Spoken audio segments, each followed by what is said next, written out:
Hey guys, today I'm with my buddy Chance Donahoe from Donahoe Dynamics, and we're going to be talking about grip, stance, and sight reference. Southern born and I'm southern bred. There's no other place I'd rather lay my head than underneath that Dixie sky. Okay guys, I always said the Southern Hood is pro-guide, pro-gun, unapologetically about that. Hey, and I'm not talking about your double-barrel shotgun that Joe Biden is talking about for going bird hunting. I'm talking about the guns the Constitution, the Second Amendment were meant for, and that's for protecting your life, liberty, pursuit of happiness, and your family. So hey, just to say that I'm with Chance, my buddy. He's a combat weapons instructor at the Navy CB base here, and I asked him to get with me and kind of go over a few things. So we're going to start off today talking about sight, grip, stance, and sight reference. Yeah, all right, that's it. All right, well, you know, guys, there's a lot of great instructors out there online, and you should check them all out. And, you know, they're teaching different stuff. But my buddy Chance teaches here at the Navy base. And so real quick, Chance, just tell them a little bit about what you've done and maybe your experience. All right. So I've been in active duty in the Navy for about 9 years now. A little bit more in depth about what I do. What they call an ESAMI, an Expeditionary Small Arms Marksmanship Instructor. I teach Cat 3 and Cat 4 weapon systems through the Navy. That includes M9 and M4. So we go through pretty much running and gunning. You go through, you hit barricades, you hit 100-yard shots, you get through pretty much your combat necessities. I've spent some time in the convoy security elements. Did some time with there. I was a vehicle commander as well as a 240 Bravo gunner. And then went straight to the range, started working out there and instructing people. And then I spent some time with the Coastal Riverine Squadron in Africa. I was a 50 cal gunner on the back of a boat there, as well as a vetting team lead where we were searching some civilian ships and all that good stuff while we were out there.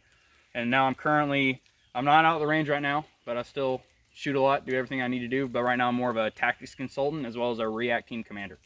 So that's pretty much what I'm doing right now. All right, well, let's start off with going over what the stuff you're going to tell us about. All right, y'all. So the first one that we're going to be going over is stance. It's your basic core fundamental of shooting. If you don't have a good stance, your shooting is pretty much going to be unstable. You're not going to be able to control that recoil efficiently, be able to get fast return shots on target. All right. So a lot of instructors, not denouncing them or saying that they're bad instructors, but they'll tell you to keep your feet squared. All right. What I prefer to do is I prefer to have my feet staggered back. All right. This helps you to absorb the recoil. Your strong foot will be back. Now, as I'm drawing my gun out to demonstrate, slide is locked to the rear has already been showed clear and safe. We have checked the chamber for a round. See, we have not seen any brass or anything like that in there, and the mag well is empty. All right. I'm going to go ahead and send this slide forward. So as you grip this weapon and you present it forward, as that gun is going to be cycling, you're going to use your arms as a suspension system, as well as that rear foot being backwards is going to absorb that rearward movement. So your stance is going to be the basic core block for that stable shooting. All right. Without your stance being there to support it, you're going to be rocking back. For instance, here, if your feet are square, if that recoil is coming back and you don't have everything perfect, your toes are going to be coming up in the air, and as you're shooting, you're going to be rocking back like this, and it will cause you to stagger back.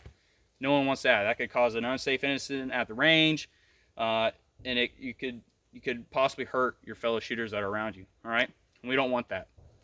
So once again, as you're shooting, I'll take a small step back with my strong foot.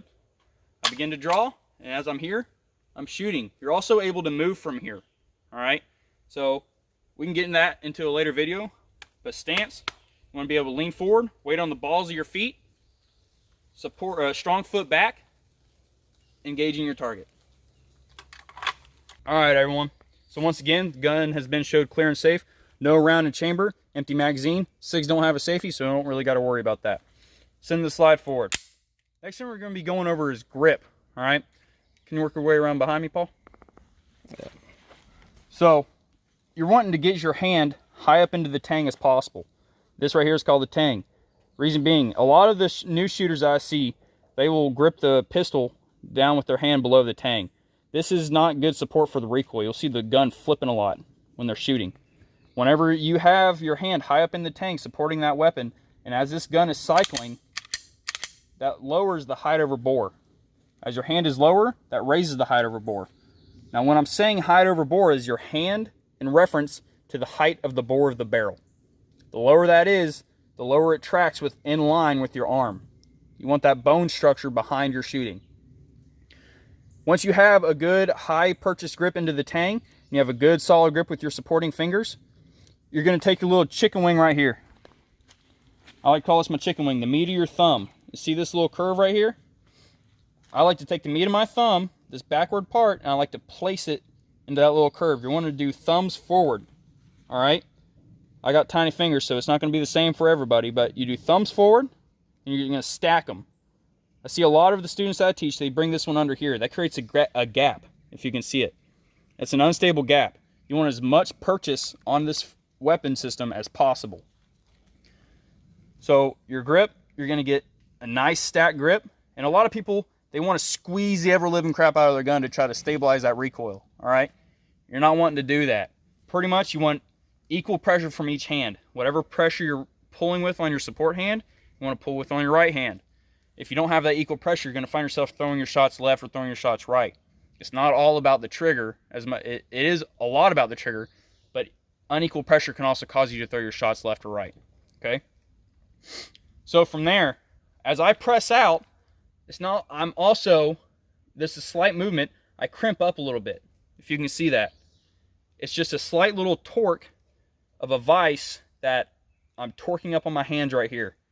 It just, for me, personally, it's a way, not the way. If you find a way that works better for you and you're hitting shots on target in a nice, efficient, precise, accurate manner, you know, then that works for you. This is the way it works for me. I press out, I lock it in, and I'm able to follow up with my shots on target. All right, guys, next we're going into sight alignment and sight reference, also known as sight picture. We'll get into the difference of that as we proceed on. So sight alignment. For iron sights, you're going to want to have what's called equal height, equal light. What I'm talking about is you have your rear sight post. Use your imagination with me here. So you're going to have your rear sight right here. All right, you're going to have your little U shape or box cutout. You're going to have your front sight post. Okay, you're going to want the tip of your front sight post to line up equal height on the in between your box of that rear sight post. You want to have equal light on each side. All right. Once you have that equal height, equal light, and you're presenting on target, a lot of people like to look through their sights and focus on the target. If you're in an intense situation in your close range combat or in your self-defense situation when you're within that average 5 to 7 yards, you know, you're not really going to need to focus on that front sight post. But if you're needing to make shots 15, 20 yards out, make sure that you're focusing on that front sight post and not the target. All right. So once again, equal height, equal light as you're presenting that weapon. You got your rear U-notch or square notch, and you got your front sight post here. You're going to line up the top, equal height, then you're going to make sure you have equal light on each side. For you new shooters that want to know why, if it's off to the left side, you're going to be shooting left. If it's off to the right side, you're going to be shooting right. That way you're going to know why you're shooting where you're going. All right? So pretty much that's equal height, equal light. All right, y'all. So pretty much now's the time that we're going to throw it all together. So we went over stance, grip, and sight reference. All right? So first thing we're going to do, load and make ready. Take a magazine, insert in there, rack it. I like to press check, make sure I'm not the one that during a drill it goes click instead of bang. Make sure that strong foot is towards the rear. You got all the weight on the balls of your feet.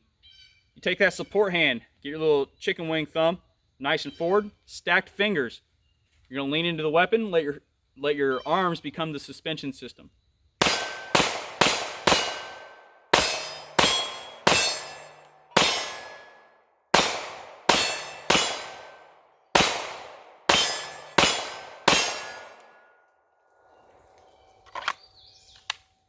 If you're having troubles managing the recoil at first, that's fine. As long as you're working on it, it all comes with practice. This is a perishable skill. If you not continue to shoot, then you will see a diminishing return. If you keep working towards it, you'll keep getting better. All right? The goal is to keep that gun tracking as flat as possible. Hey y'all, well thanks for watching Chance talking about grip, stance, and sight alignment.